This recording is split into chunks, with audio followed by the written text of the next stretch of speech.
Merci beaucoup. Merci beaucoup, chers camarades. Jërëjëf.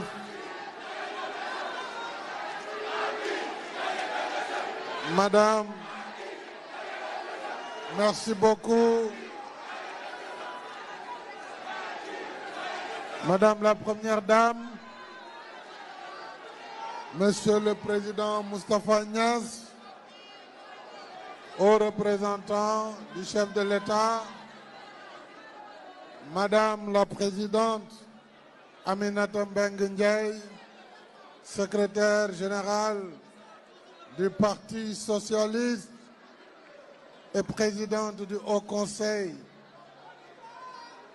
Monsieur le Président de l'Assemblée nationale, Monsieur le Premier ministre, candidat de la coalition Benno Bokk Yakaar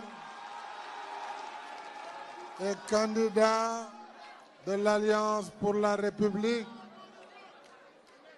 Monsieur le Président du Haut Conseil des collectivités, j'allais dire, Monsieur le Président du Conseil économique, social et environnemental, Mesdames et Messieurs les leaders de la coalition Benno Bokk Yakaar, autorités politiques, cher Gilbert Ouédraogo, président du réseau, membre de ce Conseil national transformé en congrès extraordinaire d'investiture.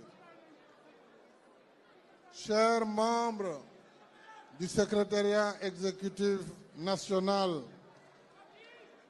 Mesdames, Messieurs les membres du comité d'organisation, et je voudrais distinguer le ministre d'État Mahmoud Saleh et toute l'équipe qui a travaillé avec lui pour la bonne organisation de notre rencontre d'aujourd'hui, sans manquer de saluer le directeur des structures du parti, le ministre d'État Mbaye Ndiaye, ainsi que tous les responsables qui ont permis cette belle rencontre d'aujourd'hui. Je voudrais vous demander un peu d'attention. Foog ñu dégloo tuuti ndax message bi ma bëgg a joxe ñu mën ko def ci anam yu sell. Chères militantes, chers militants, il y a 15 ans précisément, le 1er décembre 2008, que l'histoire de notre nation nous confiait le défi majeur d'ouvrir une nouvelle séquence et d'assumer un nouvel horizon pour notre peuple. Nous étions un groupe de femmes et d'hommes décidés, déterminés. Nous savions que le chemin serait rude et éprouvant, parsemé d'obstacles. Nous savions également que le dur labeur qui nous attendait n'assurait pas forcément la victoire. Nous partions à la rencontre d'un destin possible, sans aucune ressource que notre résolution, notre enthousiasme, notre espoir, parce que Yaakaar doole la, notre courage, mais également notre bonne organisation, notre discipline, notre unité et notre forte conviction que le Sénégal, notre chère patrie, avait besoin d'un nouveau tournant, avait de nouvelles aspirations, que le Sénégal voulait construire une nouvelle trajectoire. Nous avons, chers camarades, de nos fragiles mains, mais avec le cœur intrépide et l'éthique de la conviction, chevillés au corps, proposer à notre peuple attentif une alliance pour défendre les valeurs de la République, l'unité de la nation, un meilleur avenir pour les jeunes, pour les femmes, pour le monde rural, pour la diaspora, qui sont la chair et le sang de notre pays. Chers camarades, l'Alliance pour la République, quoique née d'une adversité le 1er décembre 2008, a immédiatement compris que la politique, c'est d'abord une promesse. La politique, c'est une proposition. La politique, c'est une alternative véritable. La politique n'est pas l'invective. La politique s'éloigne des vaines querelles, des querelles sans lendemain. Comme mon cher camarade il parlait tout à l'heure des contradictions secondaires par rapport à la contradiction principale qui est là devant nous.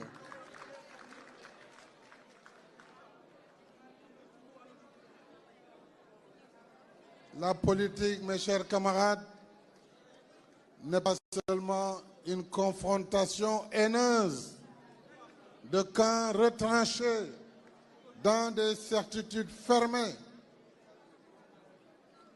Nous avons alors compris que la politique est un débat d'idées. La politique est une saine compétition, mais surtout un travail soutenu, sincère, honnête, suivi et patient auprès des populations pour les convaincre de la pertinence de notre offre. Guidé par l'emblème du cheval, tendu vers l'avenir et pénétré par l'esprit de la merveilleuse devise de notre parti, travail, solidarité, dignité. Nous sommes donc partis à la rencontre du peuple sénégalais. Nous l'avons écouté, attentivement écouté. Nous l'avons entendu. Et nous avons entendu ses aspirations profondes. Nous avons identifié ses attentes. Nous avons senti son espoir. Nous avons compris son message. Et c'est cette puissance du lien entre notre volonté qui a valu une éclatante victoire au soir du 25 mars 2012 avec nos alliés de Macky 2012 d'abord, mais nos alliés de la grande coalition Benno Bokk Yakaar. Et je salue du salut fraternel, du salut d'un fidèle compagnon et d'un loyal compagnon, l'ensemble des leaders, militantes et militants de la coalition Benno Bokk Yakaar.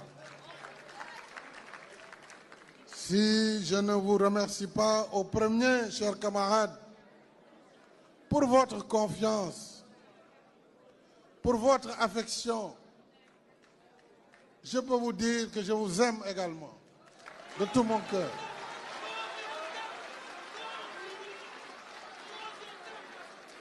Chers républicains, pour votre affection, votre soutien indéfectible, votre engagement résolu à mes côtés, quoi qu'il advienne. Alors, si je ne vous remercie pas, qui devrais-je alors remercier? Et parmi vous, vous me permettrez de distinguer ma douce moitié Marème. Ma première militante, toujours engagée et motivée. Je voudrais à la suite remercier la jeunesse républicaine à travers ces différents mouvements, élèves, étudiants, jeunesse. Remercier nos vaillantes femmes du parti et de la coalition. Remercier nos honorables sages, nos cadres, nos enseignants universitaires, arabisants, les véritables héros de cette belle aventure. Je vous remercie donc tous du fond de mon cœur pour votre confiance continue. En me portant à nouveau à la tête de notre parti, en qualité de président, que je n'ai cessé de penser. Notre compagnonnage est fondé sur le socle de l'authenticité, de la vérité et de fortes convictions. Olof Ndiaye nee na lu yàgg dëgg la. Mes chers frères et sœurs, chers amis, chers partenaires, nous voici réunis dans la chaleur des retrouvailles pour poser la rampe d'un nouveau départ. Il y a 6 mois, lorsque j'ai décidé de ne pas me présenter à la prochaine élection présidentielle, vous m'avez accordé votre confiance pour le choix de notre candidat. Choix de notre candidat dans une échéance décisive pour l'avenir du Sénégal. Et l'exercice ne fut pas facile. Mais je me suis appuyé sur, à l'image du président Moustapha Niasse et de notre sœur Aminata Mbengue, de tous les leaders, c'est long de les citer, mais je les confonds tous à travers ces 2 noms, pour faire un choix judicieux et pertinent au regard des défis majeurs auxquels fait face notre pays.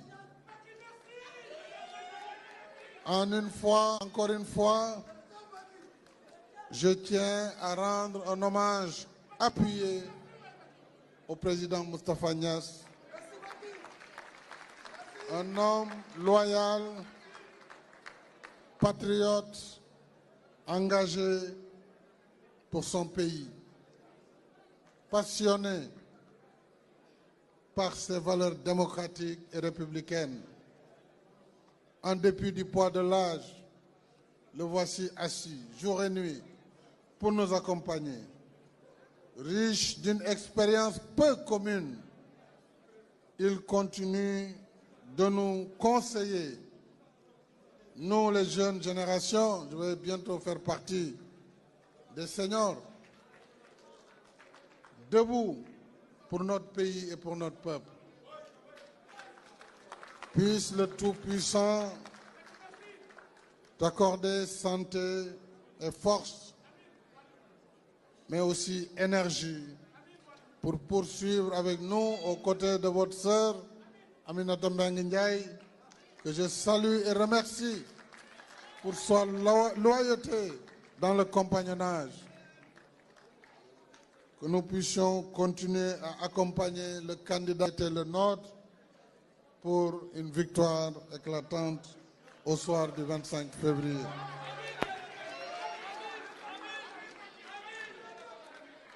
Je remercie nos camarades du secrétariat exécutif permanent de Benno Bokk Yakaar, pour le travail de qualité. Mor, vous pourrez leur transmettre cela, que vous avez accompli et que vous continuez d'accomplir dans l'unité et la cohésion. Chers frères et sœurs, chers amis et partenaires, nous avons choisi notre candidat.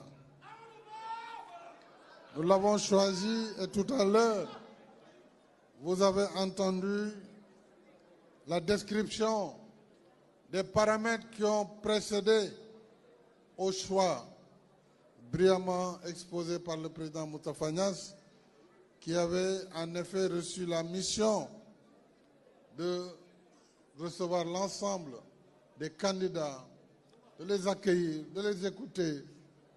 Et avec tous les leaders, nous avons fait un tamis, parce qu'en réalité, je n'ai pas voulu en faire un choix personnel. Les enjeux étaient très importants. Mais à la lumière de la synthèse de l'ensemble de ces paramètres, notre choix s'est porté sur Amadou Ba, Premier ministre.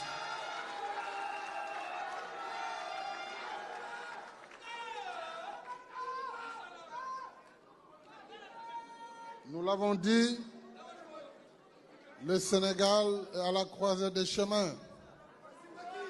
Et nous devons tous être conscients des enjeux du moment. Les enjeux de la paix et de la sécurité d'abord, l'environnement de la sous-région et bien entendu les défis nationaux, le défi de l'emploi des jeunes, le défi de la lutte contre la pauvreté, le défi pour l'émergence économique du Sénégal. Mais un Sénégal émergent dans l'inclusion, un Sénégal émergent avec la protection sociale des couches vulnérables, un Sénégal émergent dans l'équité territoriale et sociale, mais également dans un état de droit qui devra assurer la paix et la sécurité. Voilà le cap qui est fixé, que notre candidat connaît très bien, pour pouvoir assurer le suivi de la politique qui nous a valu aujourd'hui les performances économiques du Sénégal. Vous pourrez vous appuyer sans aucun complexe sur le bilan inégalable et incontestable de nos 2 mandats qui ont fini d'assurer la transformation de notre pays. Que ce soit sur le plan économique, les indicateurs sont clairs sur la croissance, sur la disponibilité de l'électricité, la disponibilité de l'eau par rapport aux accès universels et les performances qui ont été obtenues sur la bonne gouvernance à travers tous les indicateurs de tous ceux qui sont chargés à travers le monde de noter les États. Sur tous ces paramètres, que ce soit Moody's, Standard & Poor's, ou que ce soit Fitch ou Mo Ibrahim Index, le Sénégal a marqué des pas importants. Je ne parlerai même pas de l'initiative sur la transparence des industries extractives, où nous sommes le premier pays en Afrique et bientôt dans le monde.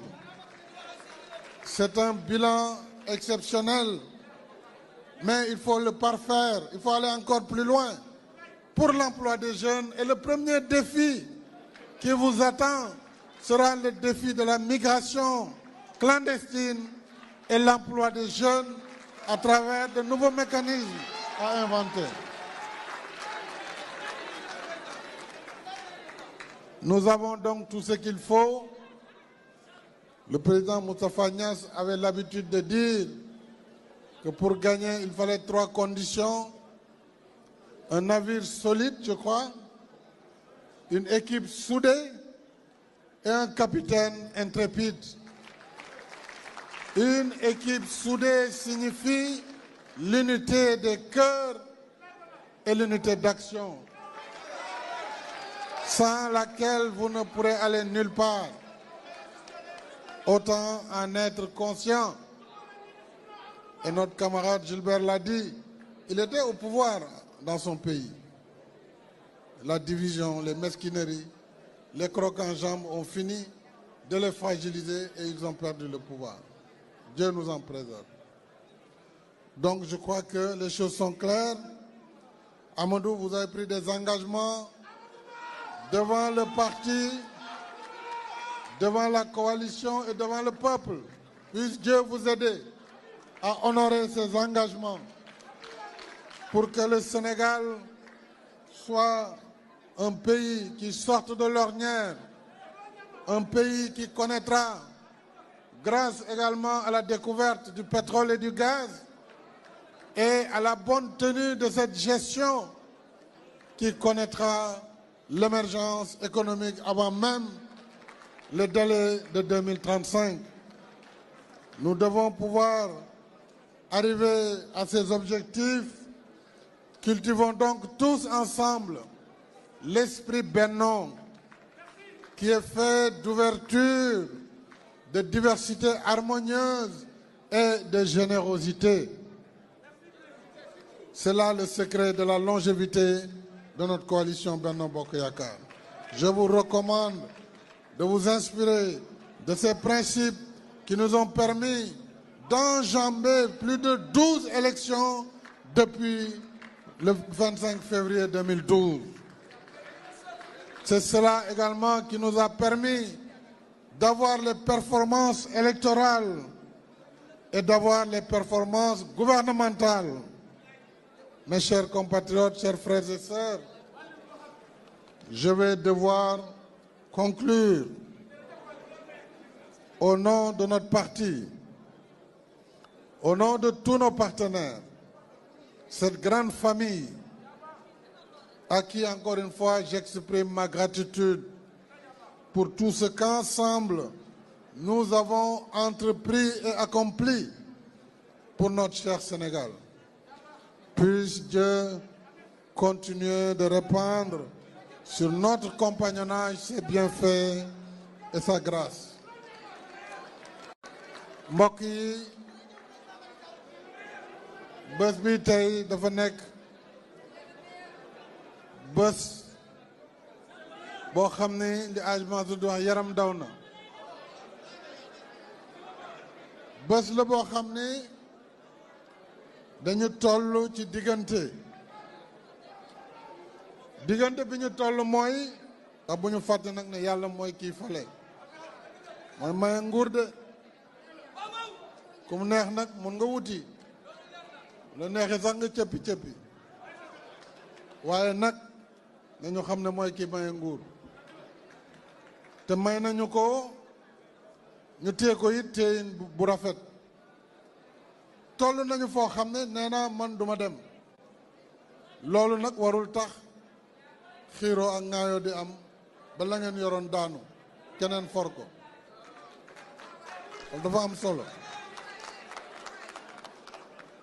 am nañu majorité am nañu coalition bu amul fenn expérience ñi fi nekk góor ak jigéen ci xam réew nuñ koy yoree. Président Niass ba muy nekk ministre ñun ñu ngi presque lycée terminal. Expérience d'état ak li fi nekk réew duñu ko foye réew duñu ko jox ku ci jàng ni ñu téye liggéey surtout nag bu jamono tolloo fii mu toll tey xam ne réew yëpp a tàggatémbe insécurité partout. Terrorisme partout, déstabilisation partout, populisme partout, dafa laaj taxawaay bu dëgër, taxawaayu fulla, taxawaayu fayda. loolu ba ma leen di xam dañuy ànd man fulla ak fayda laa leen xamee woon ak am fit boo waree taxaw da ngay taxaw ba ñépp xam ne taxaw nga boo waree xeex da ngay xeex ba ñépp xam ne xeex nga boo daanoo nag nga xam ne loolu la yàlla tudd waaye def nga sa wareef kon nag Amadou yow mi nga xam ne yàlla def na tànneef bi ci yow la dal war nga yokk taxawaay am nañ confiance ci li nga wax war nga muñ duñ la wax lu la metti te ko fële te continuer sa liggéey continuer tàllal loxo ñëpp continuer joxe assurance ñëpp parce que en réalité nit ñi loolu rek la ñuy xaar mais xam naa ne parti bi bu jógee ni mu war a jógee dara mënu ko téye surtout avec l'accompagnement de Benno Bokk Yaakaar ak grande coalition présidentielle loolu xejul ci benn force politique kon nag mbokk yi loolu laa bëggoon wax tey bés bi bésu histoire la bésu taarix la moo tax gis naa d'ailleurs bi may dugg ci salle bi ay photo yoo xam ne daf ma rappeler ay souvenirs yu bare ci dox biñ doon dox guddi ak bëccëg ci biir Sénégal des profondeurs gis naa fi axe Kidira Sadatou dem nañu fanaan nañu àll du benn yoon du ñaari yoon dugg nañ ci néegu ñax yi waxtaan nañu ak béykat yi waxtaan ak sàmmkat yi loolu mooy la voie dem à la rencontre du Sénégal des profondeurs pour leur porter un message d'espoir un message boo xam ni danañu xam ni dëgg-dëgg Sénégal fi mu toll tey kanam rek la war a jëm waaye warul dellu ginnaaw maa ngi fàttaliku la bataille de Maka Koulibantang dans le département de Tambacounda maa ngi fàttaliku les villages du Ferlo dans le Ranérou la verte Casamance sous les palmiers des Kalounaye jusqu'au Blouf et le Kassa le Fouladou le Pakao maa ngi fàttaliku le Sabah dans le Rip que ñoom Abdou Ndiaye ak waa Nioro du Rip di fàttaliku waa Kaolack waa Guinguinéo di fàttaliku waa Sine waa Saloum waa Ndukumaan waa Kaolack waa Tambacounda di fàttaliku Kédougou à travers Salémata Saraya Kédougou mais également le Bundu avec Goudiri Bakel le Guidimaha le Fouta à travers le Damga parce que je viens de l'Est le Damga le Ngenar le Bosséa le Yirlabe le Lao et le Toro su ko defee ma yegg si Waalo yaa ngi fi ñëw Ndar non Ndakaaru laa yeggale mooy terminus ñëw Waalo ñëw Ndar ñëw Njambur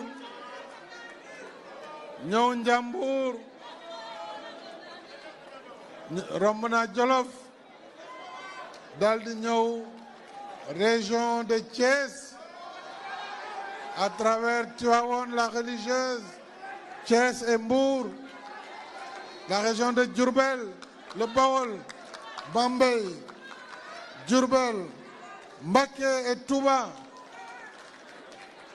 ñëw nag ci ngand mi la région de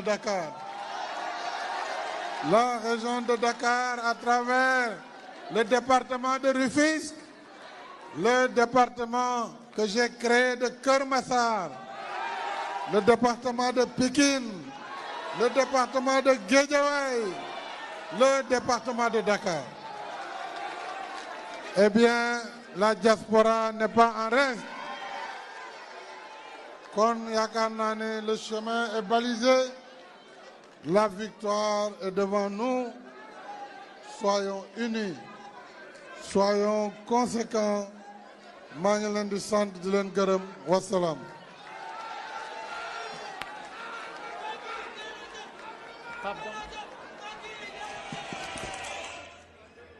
mu nekkoon njiit kàddu yi nga xam ne njiitu réew mi Macky Sall daal na koy yëkkati nekk itam ki nga xam ne moo jiite alliance pour la république di APR ñoom nag ngi doon amal tey seen conseil national daal di koy soppi def ko congrès extraordinaire congrès boobu nag ñu daal di investir ki nga xam ne moo di Amadou Ba jamono ji mën nañu wax si moo di AFP daal di koy investir parti socialiste daal di koy investir mu nekk nag candidat yi nga mu nekk parti yi nga xam ne ñoo gën a mag ci biir coalition Benno Bokk Yaakaar jéngee neen kaddu yi nga xam ne njiitu réew Macky Sall daan na ko yëkkati ñaan ki nga xam ne moo di candidat Amadou Ba mu tàllal loxo ñëpp ngir ñu booloo ndaxte moom jàpp na ni booloo boobu moo tax ñoom ñu am victoire ci li nga xam ne moo di élection falum njiitu réew ci am 2012 am ko itam ci 2019 te loolu moom lay ñaan mu wëyal ci yoon woow daan na koy xamal nag yoon wi daan nañ koy xàll moom mooy nekk ci yoon wi waaye tàllal loxo ñi nga xam ne ñoo di parti waaye ñun ñëpp ñu nekk ci coalition Benno Bokk Yaakaar loolu nag ngir rek ñu mën a daal di wëyal di doxal li nga xam ne moo di seen plan Sénégal émergent donc mën nañu jàpp ni ki tey ñaar fukki fan ak benn ci weeru décembre ci am tur 2023 alliance pour la république daane investir ki nga xam ne moo di candidat Amadou Ba ci élection falum njiitu réew ñu nar koo amal ñaar fukki fan ak juróom ci weeru février ci atum 2024 mbokku téléspectateur de bi lii la leen doon tey ci li nga xam ne moo ñeel wàllum investiture candidat yi fi nga xam ne moo di kin mag leen bàyyi suñu ay programme de premier chef privé bu Sénégal ñu fanaan jàmm